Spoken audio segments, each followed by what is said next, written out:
And I was like, oh, I used to watch Sex and the City with her. I can watch True Blood with her. I loved it. And Hold on. You watch Sex and the City? Halloween! Atomic batteries to power. Turbines to speed. Roger, ready to move out. You ever dance with the devil in the pale moonlight? This town needs an enema. Riddle me this, riddle me that. Who's afraid of the big black bat? Wake up from those ashes. You have my permission to die. This is your liberation. My mother warned me about getting into cars with strange men. This isn't a car. 20 years in Gotham. How many good guys are left? How many stayed that way? He has the power to wipe out the entire human race. Tell me, do you bleed? You will. I want you to tell all your friends about me. What are you? He's a silent guardian. A watchful protector. In the dark night. I'm Batman. Let the games begin.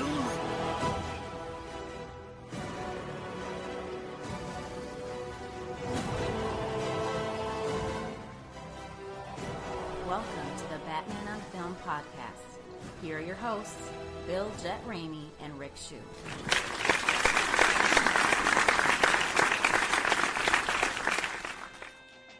Hey now, thanks for listening to the Batman on Film podcast. I am the host and the founder of BOF, Bill Jett Ramey. Batman on Film is the sponsor as well as a proud member of the Batman Podcast Network, so check it out at batmanpodcastnetwork.com. If you have a Batman podcast and are interested in joining the network, send me an email at jet@batman-on-film.com. With me today is my co-host Rick Shue, who is fixing to buy a car. Rick, tell us about the death of your car. What does fixing to do something mean? I don't understand. You know exactly what it means. You're from Texas. You know what fixing means. Give us a definition.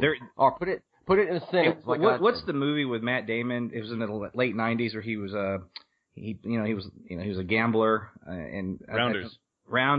There's a scene in Rounders, I believe it's set in Brooklyn if I remember correctly, and they're out in the street and some guy's like, "I'm fixing to kick your ass," and I remember going, "What? No one from Brooklyn says that." It's in the film. I swear to God, it's in the movie. Yeah, that is true. So probably the screenwriter was from Terrell, Texas, like James Fox. Yes. Put fixing in a sentence, Rick. I'm fixing to do this podcast with my brothers. And that's yes. Yes, we do have to go buy a car today. My beloved Acura died, and she's been so great. But she's on her last leg, so we have to put her out of her misery. We weren't going to do this until December. But we have to. So that's why I'm here. I didn't want to cancel this. I almost did. Probably should have, to be honest with you, because we have to do it today because top priority, there's somebody coming into the Big D tomorrow to go to a football game. His name is I'm fixing to remember his name if I can just fixing to. He's got a great nickname. Yes, he's a shit kicker. You know that. Exactly. He's Jet Shit Kicker Ramey. Are you going to have a bib in the car in case he's chewing tobacco? Yes. On the news. One of those. Bring a spittoon, man. But I'm going to plug Acuras, Hondas. Really, I mean, you can't buy a better car. They're not. Hey, I don't see any sponsorship deals coming from those guys. Just saying, she's like 180,000 miles on her, and she's a long time. Yes, you're gonna be a little sad to let it go today. That car. I am. She's been a great car. But I also need something with more room. I mean, I'm tall and my daughters are tall, so my 4-year-old is obviously 4. My 4-year-old's 6. My 4-year-old is 4, and she's the height of like a 7-year-old, so it kind of hurts the back. You know what I mean? There's not a lot of room. And fixin' is FIXIN apostrophe, no G in there as well. Yeah. Okay. Ryan, how you doing this morning? I am good. I also know what fixin' means because I'm from East Tennessee. So if I use it in a sentence, any East Tennessean would know what I mean if I said I'm fixing to drink a Dr. Enough. So yes, okay. Hey, which, for the record, is the best soft drink known to man. So you know what's better than fixing though? While ago. Yes, while ago. One word. While ago. Go. WALLAGO. A while ago. It's just while ago. Yes, while ago. I'm fixing to bring Justin into this podcast. Is fixing a word in Southern California? No, not at all. Justin? My wife asked me to fix things around the house, but I have never been fixing anything. So what would be what I'm about to do this? Yeah, if I was gonna go get a car, I would say, yeah, I'm gonna go waste about 4 hours at the car dealer. That's about it. It's usually I'm gonna go waste some time. I'm gonna go make something happen. We got a little news to talk about because last week we spent the majority of the podcast talking about Ben Affleck's Deathstroke video that he had posted on his Twitter account, and we debated or just speculated. Is Deathstroke in Justice League, but why is Ben Affleck posting it? Is this related to his solo Batman film? Well, we found out the answer. Pretty much. Kind of. So, Ryan, fill us in, because I know I gave you an assignment, and you were happy to do so. You did a little investigating for us, but just set it up. What are we going to talk about today? So there are two really good articles from the Wall Street Journal that go into a lot of detail about the Deathstroke casting and what's going on at DC Films. So the first one, which is obviously a great follow-up to last week, this is an article by Ben Fritz at the Wall Street Journal, and it does confirm that Joe Manganiello will play Deathstroke in Ben Affleck's Batman movie specifically. So the big points from that article is that, yes, the character will be featured in Affleck's solo Batman movie. He will be played by Joe Manganiello. It is also confirmed by Geoff Johns in the article that, he'll be in the Batman solo movie, but no comment on whether he'll be in the Justice League film. Don't you all think he's got to be in the Justice League film, though? Even if it's a cameo or something? Yeah. I mean, you know. Especially if, now I was thinking about this, if it is not set in stone when the Batman film is going to be, would think that they would want to put some sort of tease in there to kind of let people know where Batman is going to get excited or ready or prepared for where you're going to see him next. So hopefully that would be the solo Batman movie. And the last bit from that article is that it does say the earliest for the solo Batman film is 2018, which I still wouldn't put my money on that. But yeah, that was the one thing I kept seeing. I was like, that doesn't sound right. And if you want to read more good info about Deathstroke and his origins, BOF alumni Chris Cloud did write a really good article on movies.com, his comics on film, about why you should be afraid about Deathstroke battling Batman. So check that out too. Very cool. I'll have to. We got to get Chris back on. He's still a BOFer, and contributes every once in a while. I'm going to get him on the podcast again at some point. But I guess where do we go from here? We know he's in the solo Batman film. Maybe kick around how he may show up in Justice League. Any thoughts on that, Justin? Yeah, last week, I think I remember I had it in my notes to something I wanted to talk about. I think that if he is in the film, I would like to see him as just an alternate, side of trying to obtain all of these mother boxes, like at least to foul up the process. Cause like Lex Luthor or something. Yeah, like maybe it's Lex Luthor, because that would be, it'd be good to kind of jump back into Lex's story, see what's going on with him, and maybe he's the hired gun to interfere with this, and then maybe it leads into why he and Batman are going to have like a little issue. Maybe he's like, dang Batman, you're really good at doing some stuff, throwing some batarangs at me. Now we're going to go at it in your film. I don't know. I mean, it could set that up. It would be good to have a little bit of history on screen with him first before you go into, Batman or the Batman or whatever the heck they're going to call it. So that was what was missing a lot from BVS, the history between Batman and Superman. Yeah. Yeah, exactly. So to set it up just a little, he doesn't have to have a whole giant arc, but it would be a nice little like, oh man, they're going to go at it now, Or maybe Batman doesn't think they're going to go at it. Maybe Batman's like, yeah, I handled that business, and then he shows up, and that would be cool. I would like to see that. I agree. I love that you're bringing up that we need a sense of history, because for me and some of my favorite scenes in Suicide Squad are the ones the few with Batman in them. It was just something about when I saw Ben Affleck's Batman on screen. At this point, I'm emotionally invested in his Batman. I am. First of all, I want to see him get off his pill popping and his drinking, and I want to see him stop murdering people because I care. But it resonated more with me because there was the Batman that I now know, and so I agree that if we can have him have a cameo in this film and just have a little sense of history with him, it'll really resonate, I believe, with audiences. And quite frankly, and I don't want to get off topic here in terms of his cameo appearance and what all that means and everything, but my favorite thing in terms of his casting, first of all, I think he's a really good actor, and I want to get into that in a moment, but is also this, and I said this, I alluded to this last week, this enriches the Robin story for me, because for me personally, it just solidifies that Nightwing is out and about. Jason Todd is probably, unfortunately, the deceased Robin. Rest in peace. And it just makes all that much more. What's that? It's not unfortunate. If there's a dead Robin, it needs to be the one that's dead. For sure. I know. I'm just trying to be, nice. But it just makes everything more complex. So yeah. I'm thrilled, and so I just wanted to get that out there. I'm really thrilled about all this. Well, since they revealed this footage, and they've also, and of course, revealed the fact that Joe Manganiello is going to play Deathstroke, do you think maybe this video was shot to release to the fans? It's not just test footage. Maybe it was purposely done to be released, and then they were going to follow up with the Wall Street Journal article that announced the actor who's going to play Deathstroke. Yes, I think this all was very strategic. They're playing chess right now with all this.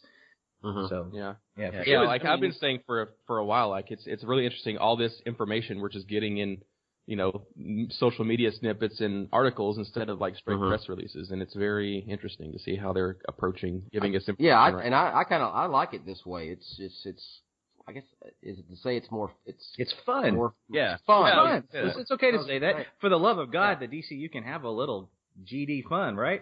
And you know what? Yeah, and you know what? It's great to see things like this come from places like the Wall Street Journal and straight from people like Ben Affleck, rather than just having it spoiled from a like a scoop site or something too. Sure. It just feels more authentic to the experience I think the filmmakers would want us to have if it comes from them. Yeah, and it's a great way to gauge the excitement. So Ben Affleck puts something out, you don't know who it is, but you kind of know who it is, and everyone goes bananas for about a week, and then to follow it up with confirmation, I think that's good. I think it's smart. I mean, you can't do it with everything, but a character like Deathstroke, that's cool. Like, you didn't need to do that with, with Gordon and stuff like that. Like, it was kind of cool how they announced it because the actor, he comes with, some pedigree, but when you start talking about Deathstroke, you got to put Deathstroke out first. Yeah. And tell you who it is. Yeah. Well, think about it. It's because, like, a lot of the mainstream doesn't know who Deathstroke is, and what better way to get people informed about the character than to put something like that out to get people like us talking about it so we can tell everybody about who it is and why you should be excited. Absolutely. And we talked about this last week, Ryan. I personally love I love it when filmmakers can introduce more ambiguous characters into the cinematic universes, and then they become mainstream because it worked and because people fell in love with those particular characters. So I'm hoping that that's what we see with this.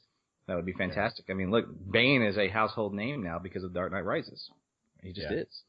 Okay, whether you like the film or like Bane or not in that film, what have you, it's that's just empirically true. I'm personally curious to see if Deathstroke's going to have a standalone film where he goes on the hunt for revenge for Tobey Maguire's Peter Parker for humiliating him in high school. Anybody? Well, it's funny. What's funny is anybody. Commissioner Gordon is J. Jonah Jameson. I mean, you've got all this mixture. Oh my gosh! So, right. Yeah. And now Alfred Molina should be the Penguin. That's what you should do. The Green Goblin is an Aquaman. Is the Aquaman? Yes, that's right. So that's true. Right. Do you all think that this means Deathstroke will be the main villain of the Batman film, or can we still expect to see other villains? I'm going to call him a featured villain. Yeah, I agree. Yeah, that's a good way to put it. Hopefully, they have learned their lesson from BVS and using one big old giant, guy for the main villain, and that's all it is not a good idea. So that's what I'm hoping. Yeah. Hey, Brian, wasn't it you that said that you think this could be akin to Ra's al Ghul and Batman Begins? Was that you? I said that he could have ties to the League of Shadows. Or that no, I'm sorry. I meant more along the lines of the role that the person plays in the film. Like he's not really Deathstroke? No, I'm sorry. I guess I'm butchering this.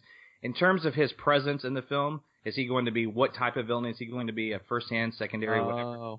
He could be like Ra's al Ghul in Batman Begins in terms of he could be like a framing device for other villains or other scenarios or something. Yeah. Like he's like the mastermind that kind of orchestrates some things, and then it's a big deal when Batman finally gets to him or something like that. Well, if there's one thing that hopefully the filmmakers have learned from the Nolan universe, let's just stick with DC right now, is these films work so much better when the films still revolve around the hero, and the villain plays obviously a very significant role. But let's face it, The Dark Knight was about Bruce Wayne and how he was responding to everything going around him, and the Joker was a catalyst for the vast majority of this. Whereas you go to Batman '89, and that movie could have just been called Jack Nicholson's Joker. And these stories are more enriched when I think when the emphasis is on through the point of view of the characters, which, by the way, on a side note, it's also the things about Suicide Squad I liked because it flipped that, but it dedicated in a film that was intentionally supposed to do that. So hopefully that we stay with that, because in Man of Steel we did get that, to be fair, and then really in BVS we did as well, because first of all our heroes were anti-heroes, but still. So hopefully in this Batman solo film it is about, because I want to know more about this Bruce Wayne and this Batman. And I just hope they stick with that formula. I hope that makes sense what I'm saying to everyone, because I want to see more of, I really want to see what Affleck wants to do with his Bruce Wayne. And he has a clear canvas right now, right? He can paint any picture he wants within reason. He has to obviously honor the history that's been established, but it's still ambiguous enough where the sky's the limit. I just wanted to also get that on the record. This whole podcast for me is Rick getting things on the record. Thank you. Well, get this on the record, Rick. You want to talk about Mr. Manganiello's acting prowess. So, and it seems to be that most fans are really happy with his casting. Gosh, a lot of people wanted him to be Batman. That's all I heard right after Affleck. Really? Right after Affleck got announced as Batman, I heard so many people saying, "Oh, I wish Joe Manganiello would have been Batman," but not because of his acting, just because they thought he looked more like Batman physically. Bruce Wayne, yeah, okay. Well, so Rick, go ahead. Is he? Yeah, all I'm going to say is, like, you look at a guy like him. He's obviously an attractive guy, in shape, tall. I mean, you want to automatically stereotype and say, "Oh, this guy's probably just a pretty boy," and doesn't really have a lot of depth or anything to him. And it's just not true. My wife really got me involved in True Blood, and I was watching it with her, and I was like, I used to watch Sex and the City with her. I can watch True Blood with her. I loved it. And Hold on. You watched Sex and the City? All right, guys. Good night, guys. Yes, I did. And let me tell you something. I did it to watch it with my wife, and I tell you what, I found myself enjoying it. That show was smart, man. It had smart, witty comedy. It was a very smart, witty comedy. But let's move on from there. Okay. I want to dig a little deeper on this. Did you go see the movie when it came out? No, but here's a funny story, and this is true. I was in New York in, I guess, 2000. Well, I've been in New York a million times. I'm just trying to remember the exact year this was, but regardless, this could be something easily Googled. And I piggybacked on my wife's business trip. I'm standing, and if you're in downtown Manhattan, if you're in Times Square, there's a kiosk that you can actually get theater tickets for really cheap if you just are willing to stand in line. But the weather's nice. Standing in line and sitting in Times Square is like the best people watching ever. So I do that every time I go. And anyway, this lady approached me and said, "You love David Letterman," and one thing led to another. The next thing you know, the next day I'm second row center stage at the David Letterman taping while my wife still had to work. Biggest Sex and the City fan ever, by the way. And I'm like, "So who's the guest?"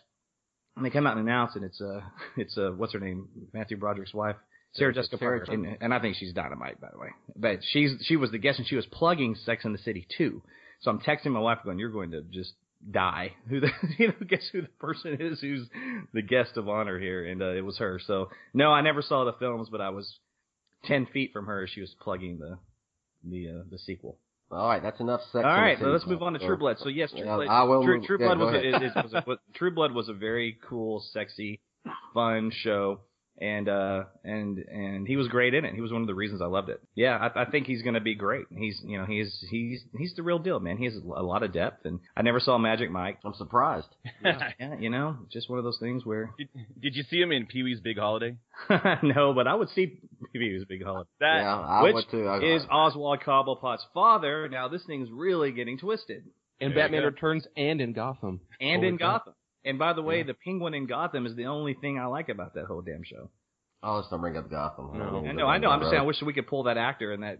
I'd rather talk about Sex and the City than talk. Yeah. Hey, man. That says one of my favorite movies of all time, guys. Are you ready? Is When Harry Met Sally, and it's because of the script, and it's really funny and witty, and Sex and the City kind of reminds me of that. All right.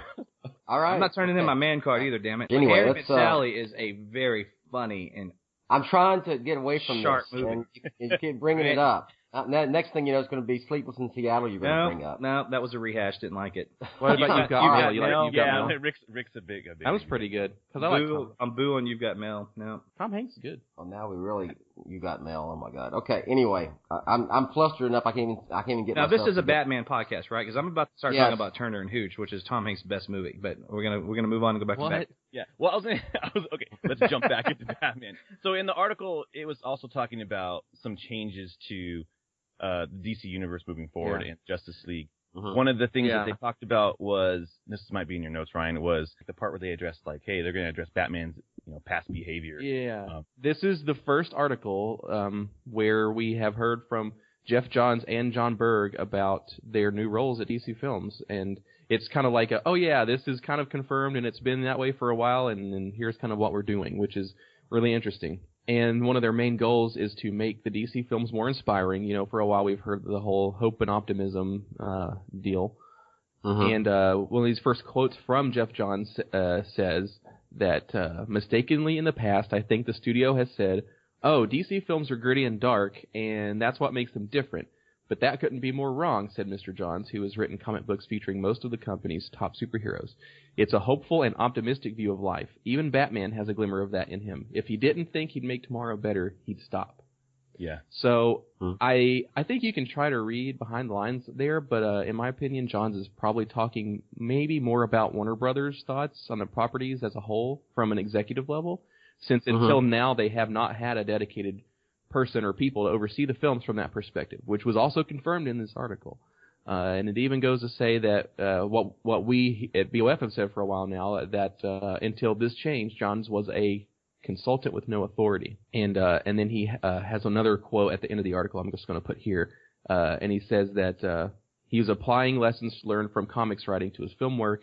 And he says that we're trying to take a really hard look at everything to make sure that we stay true to the characters until that celebrate them. Okay, I like all that. Yeah, I mean, I like all that. First thing that jumps to my mind is anybody who was involved with these films before they came to this revelation needs to not have anything to do with these films anymore. Yeah. Going forward, period. I mean, the proof is in the pudding with these three films. They've all have been critically underperformed. Two of them underperformed at the box office. The only one that did well was Suicide Squad. Probably did better than they even hoped for. But, if we're going to course correct and make things better, then the folks who were involved and had all this, this, how they want, dark and gritty, and which is fine, to a certain degree, then they shouldn't have anything to do with this anymore.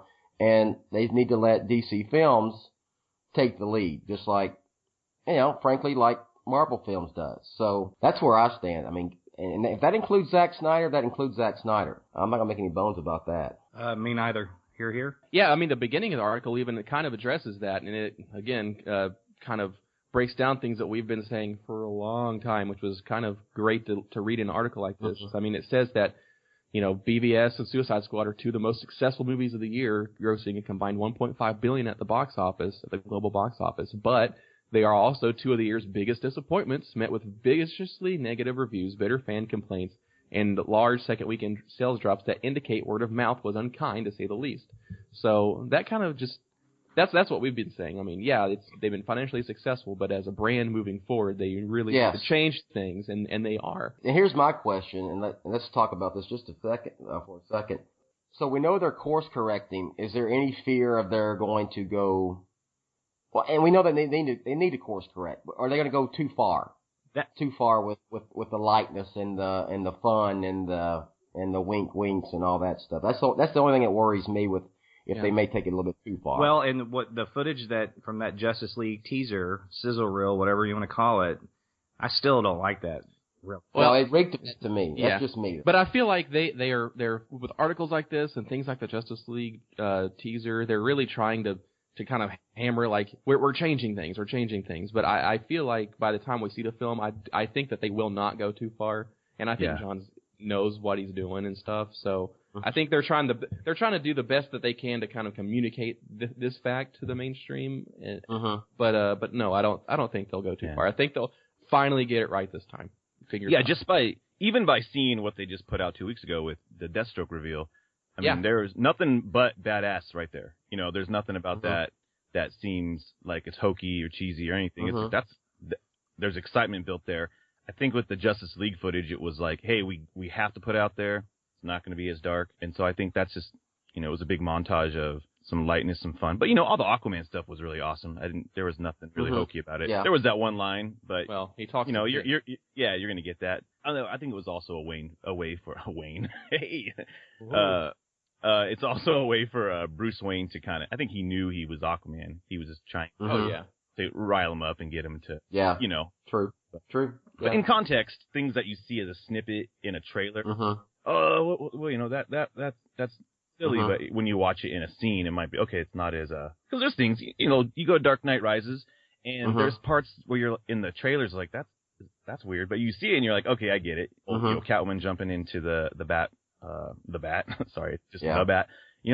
That's humor, but it makes sense in the context of the scene, and it doesn't have to be this. Oh, they're making jokes, but reality, like I got. Well, you. yeah, but anyways. To be fair though, that those films we never had any kind of doubt of the tone of them. It's not like Batman Begins had a backlash and they had to change things. It just I mean, there's a lot of David Goyer in those scripts, obviously, and much of that comedic relief came from him, I assume. Like the scene of the line from The Dark Knight, it's like I'll just take the Lamborghini and Alfred's like much more subtle and referring to the Bat Pod. It's funny, it's a great line, but it works. That's probably David Goyer, isn't that fair to say? Well, Goyer didn't write the script for The Dark Knight. Yeah, but I'm talking. Well, I know she didn't write the script, but he had. What I'm talking about is he had his hands in things, and I'm sure that some of that stuff was probably him. It sounds like him, is why I say that. My point being is they're just trying. I think they're just trying to highlight some levity and they're trying to rail against all of the negative like backlash of like it was dark and brooding and all this type of stuff. So I think the whole point out the gate they wanted to say, hey, we're gonna lighten things up. It's not going to be as dreary, but not to say it's going to be, the Avengers or, that was it. Just trying to say the right amount of humor in the right spots. Well, the article kind of addresses that too in the next part. There's a little section in here that talks about the studio's reaction to BVS and kind of what caused some of this stuff. So the article, there's a quote that says, while the studio knew the movies had flaws and expected them to be controversial, Warner executives were taken aback by the overwhelmingly negative responses people at the studio said. They believed they had created more grounded, character-based stories that, like The Dark Knight, would favorably stand out from chief rival Marvel Studios' consistently successful but fluffier fare, such as Avengers and Guardians of the Galaxy. And they were troubled by the negative reactions, and despite the box office, if people aren't happy and excited to see what's next when they come out of the theaters, the long-term prospects for DC films and consumer products are poor. And still, Warner executives have found reasons to take heart. The fact that this year's movies were met with strident opinions instead of a shrug like Fantastic Four last year, it indicates that fans care about the characters, and big opening weekends mean that the marketing and concepts resonated, which is what we've been saying, which is a particularly impressive feat for Suicide Squad because it's a new property. I agree with that. What have we've been saying? People care. Yeah. They just want better. They want a better product. Yeah. And so that's the issue. We need better product because people are going to see these films. They are excited. They do get upset if it's not, if it's not good. And we saw that especially with Batman v Superman. So look, this is all good news to me. So, like I said, I just hope they don't over course correct. I don't think they will. I just brought that up as a, playing devil's advocate, and just, I think it's something that needs to be discussed as well. I hope these films succeed. I hope the DCEU succeeds. So, Ryan, was there anything in there specifically about Zack Snyder? There was one line that said, Zack Snyder could not be reached for comment. Okay, well. That's the only, the thing says, the appointments of Berg and Johns indicate that after giving Mr. Snyder the type of long leash accorded Christopher Nolan on the hit Dark Knight Batman trilogy, Warner has concluded it needs to oversee its DC movies more closely. A spokeswoman for Mr. Snyder said he was unavailable to comment. Man, what do you think about that, Rick? Is Rick there? I'm here. I'm sorry. I was getting self-conscious. I was out there trying to wave off the lawn guy. So if you guys hear, the audience is listening now, there's a guard guy right outside my window. I was over by the window going, kind of shooing him off. So was it that I wasn't paying attention? I got this vision in my mind of I was trying to save Brian's whole thing here because he was everything he was saying was so great. I was paranoid it was going to get ruined.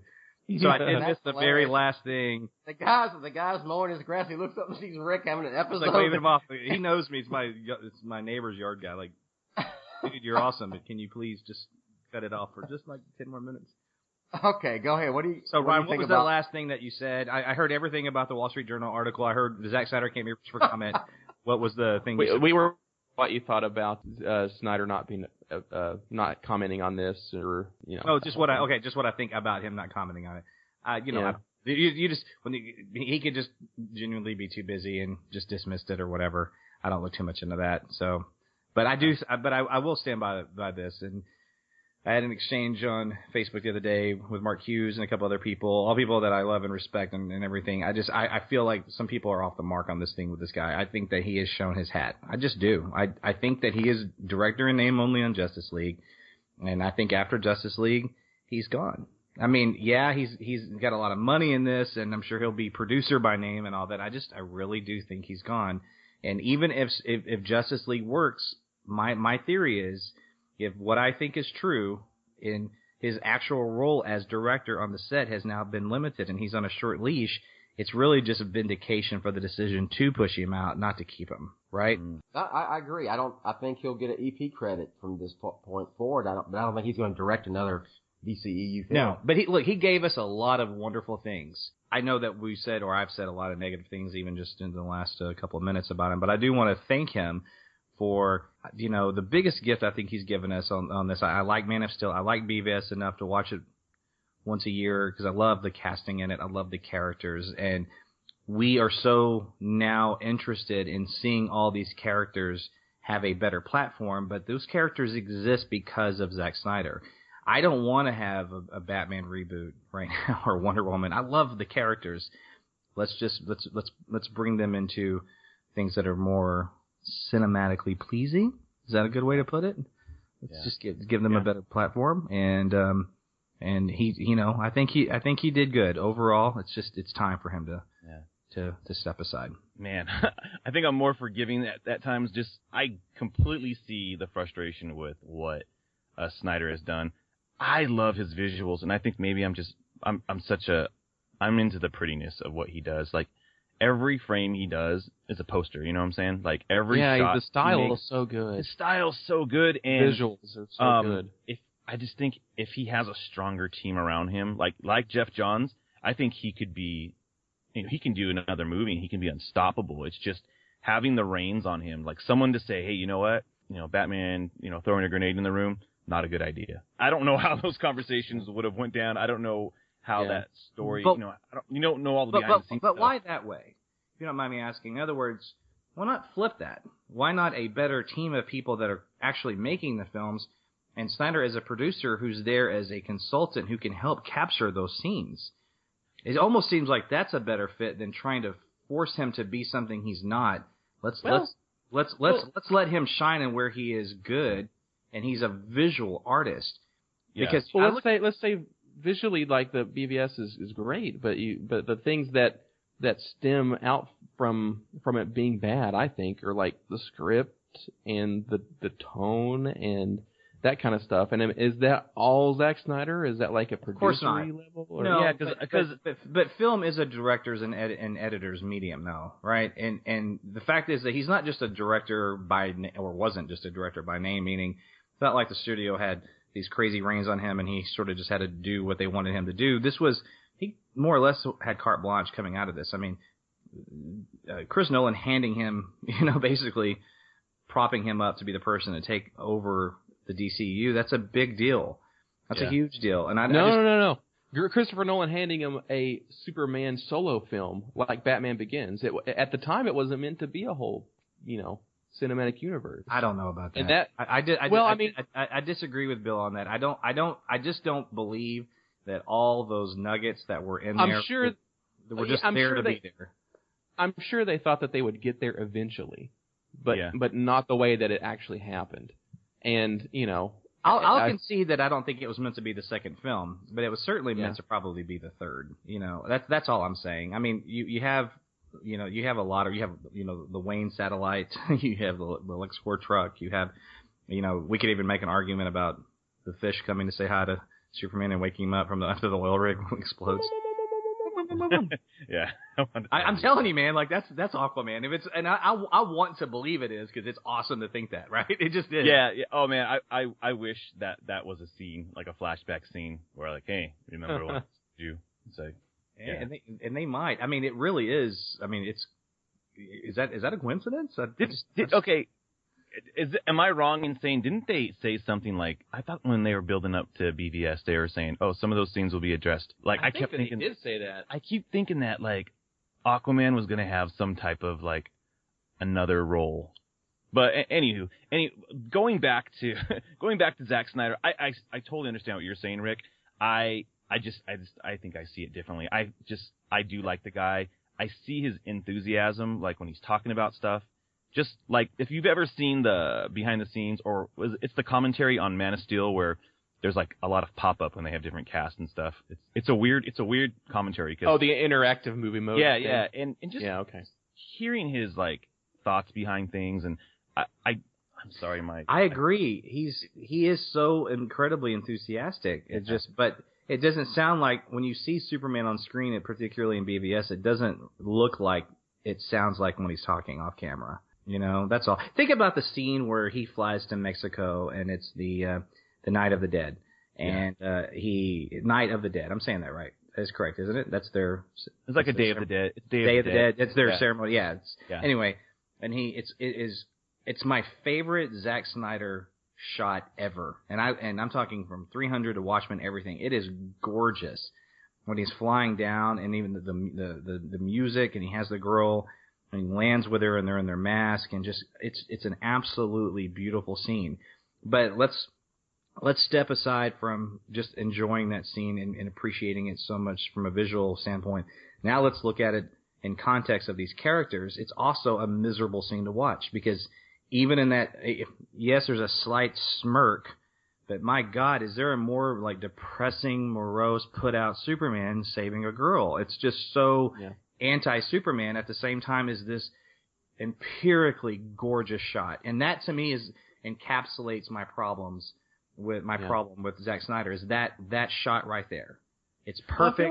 Perfect and disastrous at the same time. Yeah, but Superman's going into it with already like, okay, I'm going to save these people. People hate me. He's set up to like, I'm going to do what I need to do. I need to help people, but people already are saying all these things about me as if I'm a part of doing evil things in other parts of the world. And I think there is that worry of like, if I go in here and something bad happens, are they going to blame me again for this too? And then it feels like once he saves her, there's a little bit of that smile, like, you know what, this is what I'm supposed to do. See, watch it again. But the moment he puts her down and they're touching him, and at this point they're borderline worshiping him. They're not thinking he did anything bad.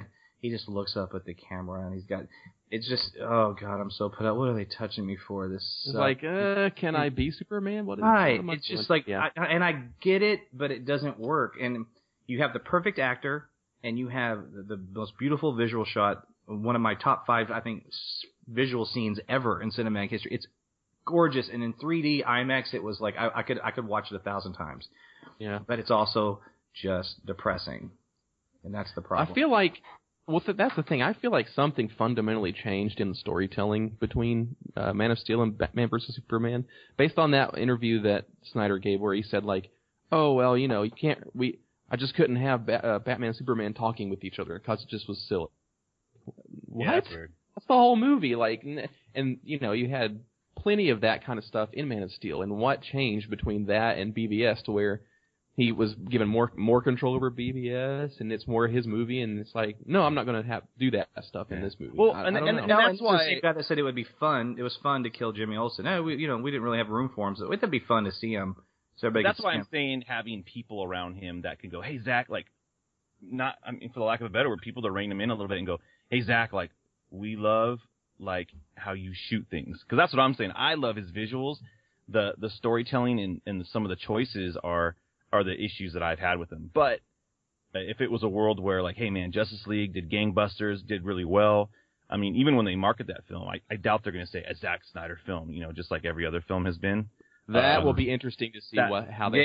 Will they say from from the studio that brought you Batman v Superman. Will they even mention that movie? Like, I kind of wonder how they'll handle it. They're probably going to market it as heroes, like, you know, the world's greatest heroes. Batman, the characters, yeah. From the same universe that brought you the Dark Knight trilogy. It's a healthy, fun conversation between three guys that give a shit and are passionate about all this. But at the end of the day, what's the reality? Is he?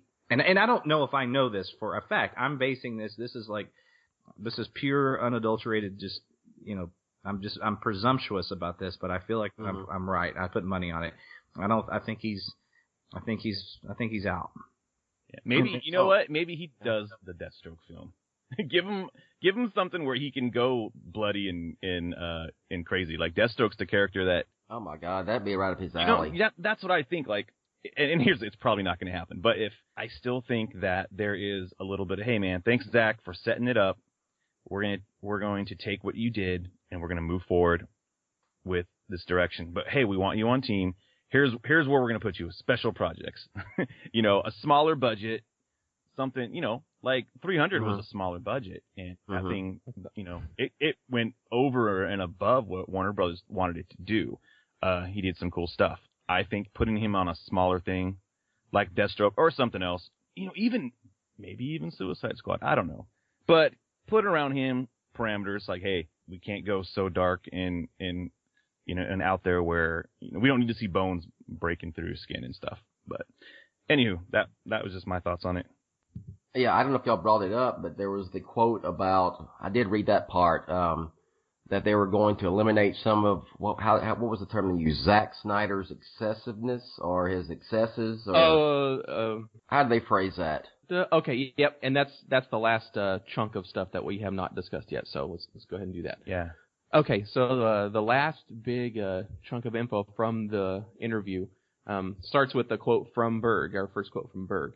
And this is from the set of Justice League. He says, to have these characters be part of the fabric of pop culture is so rewarding, though of course we're disappointed that the movies weren't better reviewed. Which is again, is interesting to hear that directly from an executive about their films. And the article confirms that Justice League was already intended to be less depressing than Batman v Superman, which we had heard before, but Berg and Johns worked with Snyder and Chris Terrio to make changes after gauging fan reactions to that film. And then regarding those changes, Berg said, we accelerated the story to get to the hope and optimism a little faster, which to me means that plans to make Justice League a multi-movie story were abandoned, and everything that they were going to do in two movies is going to be done in one movie. And just this is one of the most interesting things. That could be a problem in itself. It could be too much into one film, but hopefully not. In theory, yeah. Well, one of the most interesting things in the article, in my opinion, is it says that Justice League will directly address Batman's extreme actions in BVS, such as torturing criminals and nearly killing the Man of Steel, rather than accept them as par for the course. And it's expected to have fewer of Mr. Snyder's controversial flourishes, like the dream sequence. Yeah, like the dream sequence in BVS, in favor of focusing more tightly on the plot. People close to the picture said. So controversial flourishes. That's an awesome way to. Yeah. I love that term. Yeah, that dream sequence is just. It was stupid. I fast forwarded now.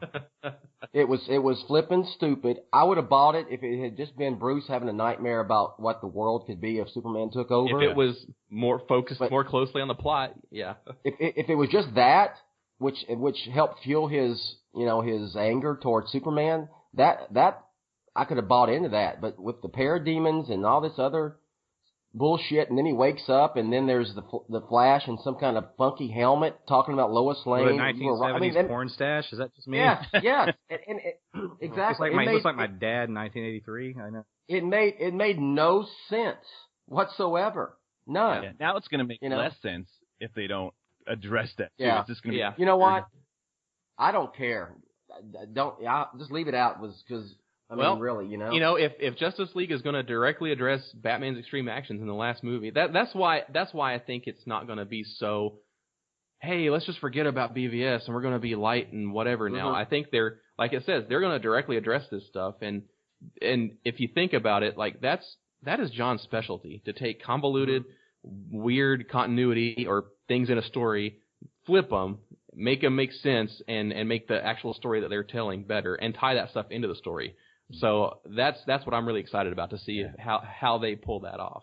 I wonder if it's going to be like Gordon having a talk with Batman, or Wonder Woman, or I wonder what character is going to like really like drive home the point of like moral conscience. Yeah, because Wonder Woman, I mean, she's like, I'm going to go and cut arms off of beasts and stuff, but there is a compassionate side of her too, and so it would be interesting to see those conversations happen and who they're coming from. Sure, Martha. Yeah, and even in BVS, with the limited screen time she had, the one thing that really worked for me, she's perfect in the role. I'm just talking about just in terms of execution. Yeah. Was I love her reluctance to get involved at all, and she's just kind of over it. And then when she sees sort of the what's the right word I'm looking for, when she sees what could unfold if she doesn't get in the middle of it, she understands the consequences, and she decides, you know what, I've got to go do this. And it's all within just like seconds. And it really worked. And that's a hard thing to pull off for her as an actress, and to give Zack Snyder credit as a filmmaker. I love that part of it. So you're right. She very much could be that voice of humanity. All right, sounds good. It was a very interesting article. I like the direction the DCEU appears to be going after this. I'm glad Geoff Johns is involved, and I know Ben Affleck's involved. They're not making a big to-do publicly about it, but absolutely he's involved, and you can also see that with in the fact that he's the one who showed the first Deathstroke video. So let's plug some stuff, guys. Rick, I know you're got a boogie, so what you got, man? Oh, announcer Rachel takes us out. Bill's coming in town into the Big D tomorrow for the Cowboy game. I don't know if that's a plug or not, but go Cowboys. I'm gonna be doing my second Left Shoe Politics podcast, I believe, on the 17th, and Zackie's actually going to return for another guest appearance on our second one. He's a perfect guest for the topics. I'll get into that later for those that care. And I also just want to plug Justin he's in the middle of designing a new logo for Left Shoe Politics, and it looks fabulous, and I can't wait to unleash it. Very cool. Oh, one thing I want to bring up, if you're listening, email me any picture of you as a kid in a Batman suit. Oh, yeah. I text one to Justin this morning. Yeah. Halloween in like 1996, wearing a Michael Keaton Batman costume. Yeah, I want to see some of these. You know what? That could be a good thing for Batman Day, which, let's remember, next weekend is Batman Day, next Saturday. Yeah. Well, since I got you here, Ryan, go ahead, plug some. Follow me on Twitter at SMB_Ryan. Please keep talking about this stuff. It's really great. Please keep leaving the BOF podcast iTunes reviews. And follow our pals at the Everyone Loves the Drake Robin podcast on Twitter at ELTD Podcast, and look them up on YouTube. They're trying to get to 100 subscribers. Oh, one thing I wanted to ask you, I was going to bring it up last week and I forgot. Isn't Deadpool kind of a ripoff of Deathstroke? Oh, yeah. It was intentional when Fabian Nicieza created him and Liefeld, yeah, but it was kind of a intentional joke. Because his name's Wade Wilson and all. Wade Wilson. Yeah. Well, I saw someone say, I guess if they were a Marvel fan, one of those, I'm just a Marvel fan, and they were making a comment, DC's trying to rip off Deadpool with using Deathstroke, and I'm like, come on now. That's kind of the other way around, It would be interesting to see the next Deadpool movie poke fun at it, they will. They have to, Absolutely. I mean, I think they kind of wear that fact on the sleeve anyway, right? Yeah. They do. It makes sense for Deadpool. He can. Gotcha. All right, Justin, what you got, man? We just put out episode 30 of Let's Go Podcast last week, and so if you want to check that out, head to @Let'sGoCast on the internets, and you can follow me at J_Rocka on Twitter, and I like saying things. That's a good way to put it. And just since it's us three, and Rick's already gone out to buy his car. No, I'm still here. Oh, are you? I'm still here. Yeah. Oh man, we were gonna say some nice stuff about you, Rick. No, I'm here to the very very end, but now I got to bust your balls again. I was gonna be nice. I still have this image in my mind of you standing in front of the. This is from the outside. This guy's mowing his lawn. He looks up and he sees Rick waving hysterically and with headphones on and stuff. It's silence, and he's like, I think that man's lost his mind in that window over there. So anyway, well, Rick, while I got you here, you do anything Batman this week? Batman this week, my wife and some friends were over, and we put in BVS, and we got about an hour into it, and everybody was kind of ready to go to bed. I tried. My wife's like, I'm just not interested. And she likes Man of Steel, and she loves the Nolan films.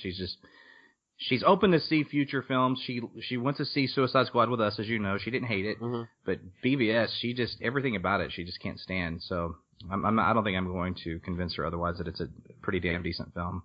But oh well, it is what it is, right?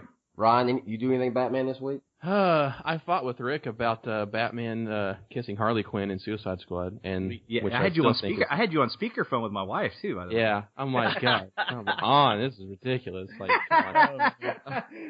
It's so not what happened. I think Rick's he's trolling you on that topic. I think you're right. It was a private conversation, mind you, and it was a very rational one. But that's fine. He can knock a girl out and then feel the need to do CPR. Like, I wonder why she's knocked out. I don't know. Maybe because you punched her.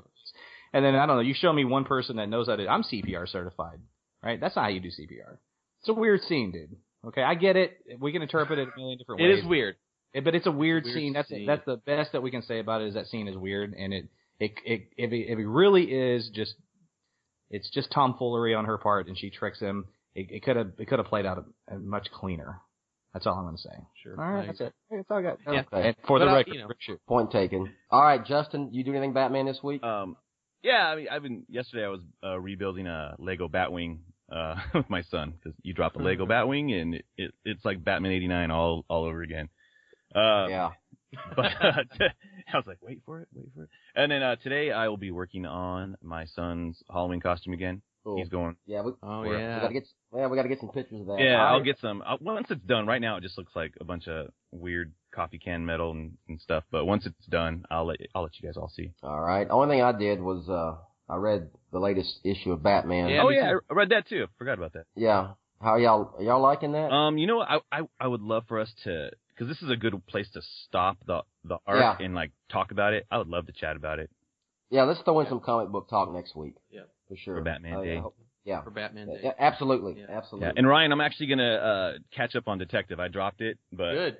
I've been hearing good things. So I know it was like I had to pick one. And so Detective is good. That was very Walken of you. It sounded very you knew what I was talking about. And that was what I had a question for Rick about Christopher Walken. Didn't you say you met Christopher Walken once? Me? No, not Chris Walken, no. Oh, yeah, I knew you. Probably Christopher Lloyd, and he said Christopher Walken.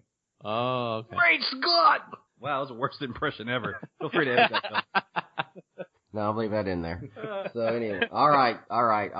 Let's wrap this up. I think we are wrapped up. So for Ryan, Justin, and Rick, I'm Bill. Take it away, announcer Rachel, and we'll catch you next time. Go Cowboys. Yes, go Cowboys. Thanks for listening to the Batman on Film podcast, a proud member and sponsor of the Batman Podcast Network, batmanpodcastnetwork.com. You can listen to the podcast via iTunes, Google Play Music, Stitcher, Spreaker, and wherever good podcasts like this one can be found.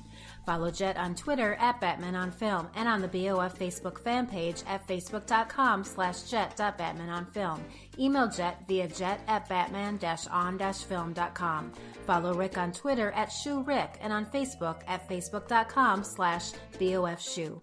For Jett, Rick, the BOF Roundtablers, Justin, and Ryan, I'm announcer Rachel. Thank you and good night.